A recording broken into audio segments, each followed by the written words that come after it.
Now to the story of legendary journalist Helene Chung, who was the first woman posted abroad by the ABC when she worked as a foreign correspondent in China in the 1980s. In the decade prior, she paved the way for many others, becoming one of the first reporters of Asian heritage to be seen on Australian TV. We sat down with the fearsome journalist to discuss her incredible career, as the impact of her work is recognised in this year's Chinese Australian Achiever Awards. My ancestors came during the gold rush era, the later gold rush era, in the 1880s. My maternal great-grandfather came to Tasmania as a tin miner in the northeast. In my school, St Mary's College, with between 500 and 600 students, during most of my years, my sister and I were the only two Ching-Chong Chinamen, as we were called. I remember definitely being an outsider when I was growing up. I was so different. I realized on occasions I was being left out. I don't know whether it was because I was Chinese or what.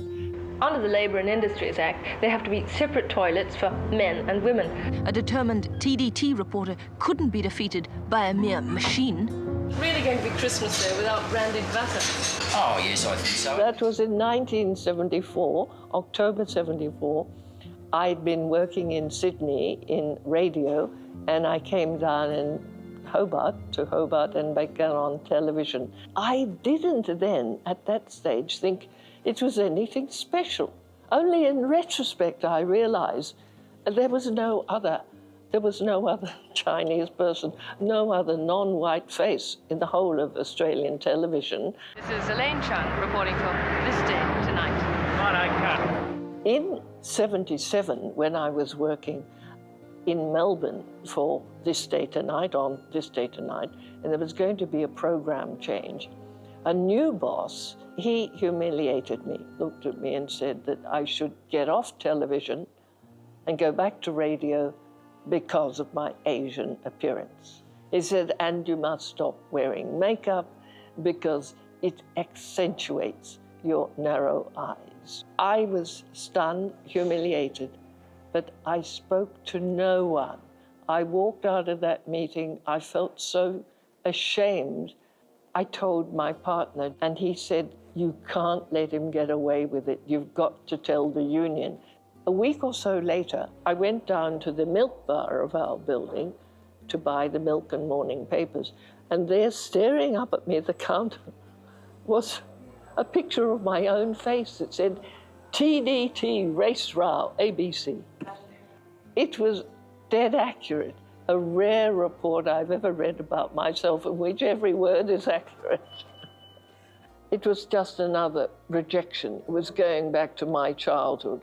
All the way along, I had that sense of rejection. Here in the economic showpiece called Shenzhen, a slogan proclaims, time is money, efficiency is life. During the last panda crisis in 1975, when bamboo withered and died in another part of Sichuan... I actually applied for the position of Japan. I was interviewed for the Tokyo position, and I was rejected. But I thought, well, what's it matter? Just another rejection. But then my executive producer, Damien Ryan, popped his head around the office and said, quick, slap in an application to Peking. They want to send you to China. And they gave me no time for language, and there was no time for preparation. I just had to pack my bags and go, and then landed in Peking, as it was then called. I was the last Peking correspondent because in the last week of my posting in '86, the ABC changed from ABC Peking to Beijing. They said I could continue to sign off until the end, so I was the last Peking correspondent. Like all foreign correspondents at the time, I lived in a foreign diplomatic compound with armed guards at the gate. I was not allowed to mix with Chinese except those who were officially assigned to work in the compound.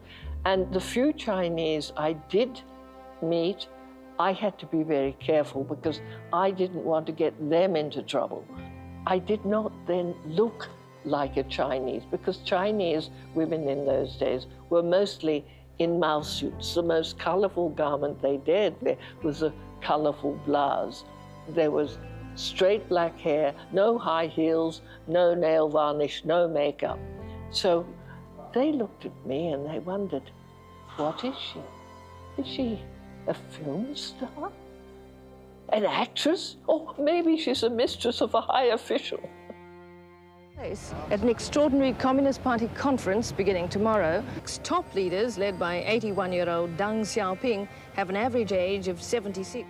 Back then, Hu Yaobang was considered a liberal, and compared with today, he's more than a liberal. And the fact that we, after months and months, the best part of a year of negotiations, the fact that we actually scored an interview and he was able to speak to us, that shows that it was possible. Whereas the correspondents I've spoken to now tell me that they can't get anywhere near a leader.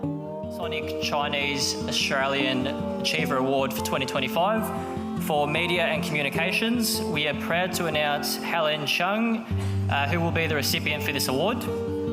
Her groundbreaking career challenged assumptions, widened representation, and paved the way for Asian Australians in journalism. Congrats, Helen.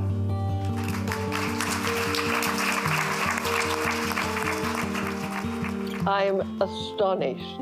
I'm surprised. I can't believe it. But I'm honoured.